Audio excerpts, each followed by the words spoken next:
Tugiye kureba ukuntu umuntu akora encryption ya akoresheje Caesar Cipher. Baguhaye message iri plain text nk'iya me. Uko ukora encryption ni ugufata izi nyuguti ukajya wongeraho inyuguti eshatu. Urebye kuri M, imwe, ebyiri, eshatu, M iraza kuba ari P. Tugiye kwa encrypting inyuguti ya E, nabwo urongeraho inyuguti eshatu. Imwe, ebyiri, eshatu, ni hash. Iyi niyo encrypted message. Tugiye ku decryptinga.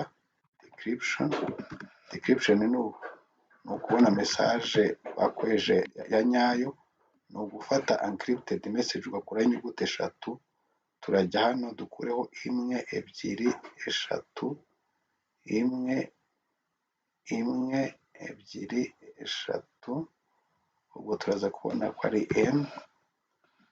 Tujye kuri hash dukureho inyuguti eshatu. Imwe, ebyiri, eshatu zigomba kuvaho, ukaba tubona ko ari E.